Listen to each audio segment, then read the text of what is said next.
Halo guys, kembali lagi bersama kami di channel yang sangat amat mengedukasi ini seputaran ilmu dengan dosen pengampu Bapak Teguh Jalaluddin. Tanpa memperbanyak mukadimah, mari kita mulai saja videonya. Hai semua, pernahkah kamu berpikir bagaimana kita bisa memecahkan masalah kecil di rumah atau di sekitar kita? Jawabannya ada pada sesuatu yang disebut ilmu alamiah dasar atau IAD. Apa itu IAD? IAD adalah kumpulan pengetahuan dasar tentang alam semesta dan isinya, termasuk fisika, kimia, dan biologi. Intinya, IAD adalah cara kita memahami mengapa sesuatu terjadi di alam. Bukan cuma teori. Di buku, IAD membantu kita memahami mengapa air bisa mendidih, mengapa tanaman berwarna hijau, atau mengapa sepeda bisa bergerak. Semua ini adalah fenomena alam yang bisa kita amati dan pelajari.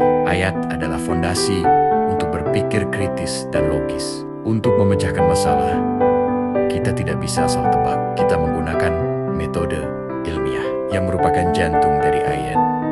Ada 5 langkah utama. Langkah pertama, observasi dan identifikasi masalah. Tanyakan apa yang sebenarnya terjadi. Misalnya, mengapa tanaman di potmu layu? Langkah kedua, merumuskan hipotesis. Ini adalah dugaan awal atau jawaban sementara. Mungkin tanamannya layu karena kurang air atau terlalu banyak sinar matahari.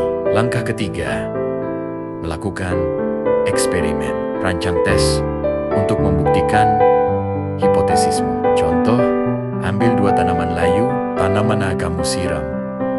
Lebih banyak uji hipotesis kurang air. Tanaman B, kamu pindah ke tempat teduh uji hipotesis, terlalu banyak sinar. Langkah keempat, analisis data dan kesimpulan, amati hasilnya. Jika tanaman A yang disiram lebih banyak menjadi segar, maka kesimpulannya hipotesis pertama terbukti benar. Langkah kelima, tindakan lanjut. Setelah tahu penyebabnya, kamu bisa memecahkan masalah. Mulai sekarang, siram tanamanmu dengan takaran yang tepat. Mari kita ambil contoh yang lebih nyata. Masalah setrika di rumahmu tiba-tiba tidak panas. 1. Observasi, kabel tidak putus, lampu indikator mati. 2. Hipotesis, mungkin ada kerusakan pada elemen pemanas di dalam setrika berdasarkan konsep fisika, perpindahan panas dan listrik. 3. Eksperimen, coba colokkan setrika lain. Jika setrika lain menyala, berarti stop kontak baik-baik saja. Hipotesis awal semakin kuat.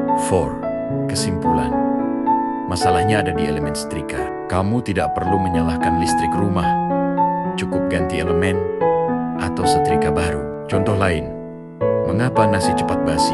Berdasarkan ilmu, biologi, dan kimia. Kita tahu bahwa mikroorganisme seperti bakteri berkembang biak pada suhu hangat dan lembab. Solusi ilmiahnya, simpan nasi di rice cooker agar tetap panas membunuh bakteri, atau dinginkan dan masukkan ke kulkas memperlambat pertumbuhan bakteri.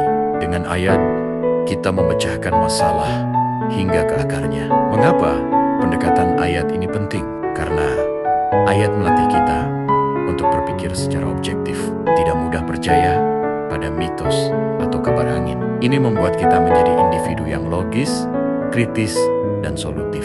Mulai hari ini, mari kita terapkan langkah-langkah ilmiah ini untuk setiap masalah, sekecil apapun itu, dan jadilah pemecah masalah yang handal. Terima kasih telah menonton. See you.